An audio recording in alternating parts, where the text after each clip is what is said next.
Hello viewers, আসসালামু আলাইকুম। আপনারা সবাই কেমন আছেন? আমি আল্লাহর রহমতে অনেক ভালো আছি। আর তাই তো আপনাদের মাঝে হাজির হলাম নতুন একটি রেসিপি শেয়ার করার জন্য।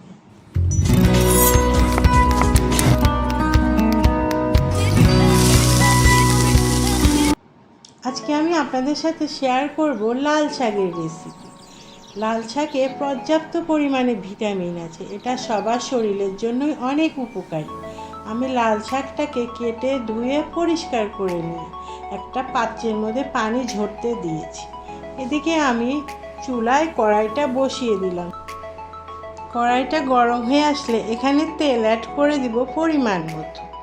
তেলটা একটু হালকা গরম হয়ে গেলে দিয়ে দিব প্রথমে রসুন কুচি, দিয়ে দিলাম পেঁয়াজ কুচি। রসুনের পরিমাণটা একটু বেশিই দিব যেহেতু শাক ভাজি। এখন এখানে আমি দিয়ে দিব কয়েকটা শুকনা লঙ্কা চিড়ে। শুকনা লঙ্কাগুলো চিড়ে নিয়েছি, এটা আমি এর মধ্যে অ্যাড করে দিলাম। এগুলো বেশ কিছুক্ষণ নেড়ে চেড়ে ভেজে নেওয়ার পরে এখানে আমি কয়েকটা কাঁচামরিচ দিয়ে দিব, মাঝখানে 2 টুকরা করে। কাঁচামরিচগুলোকে আমি ফেলে নিব না, যেহেতু ছোটরাও পছন্দ করে শাক অনেক সময়। তো এটা এভাবে বেশ কিছুক্ষণ ভেজে নেওয়া হয়ে গেলে এখানে অ্যাড করে দিব শাকগুলো।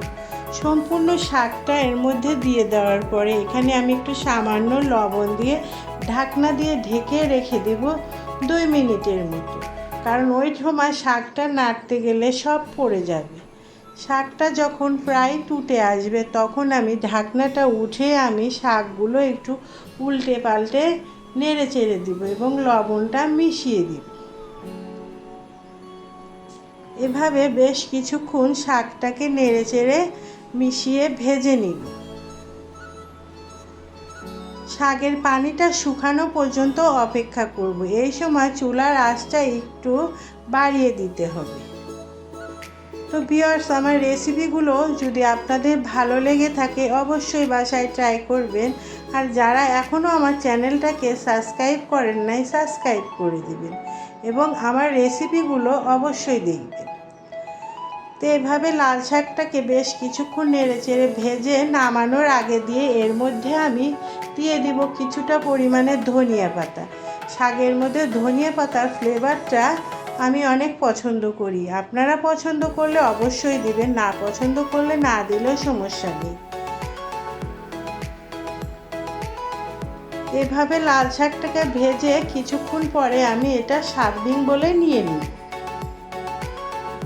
গরম গরম লাল শাক ভাজি এবং গরম ভাতের সাথে অনেক মজাদার এবং সুস্বাদু হয়। ধোয়া ওঠা লাল শাক ভাজির রেসিপিটা আমার কমপ্লিট হয়ে গেল। তো ভিউয়ার্স, আজকের মতো রেসিপিটা এখানেই শেষ করতে চাচ্ছি। পরবর্তীতে নতুন কোনো রেসিপি নিয়ে আবার আপনাদের মাঝে হাজির হব। সে পর্যন্ত সবাই ভালো থাকুন, সুস্থ থাকুন। আল্লাহ হাফেজ।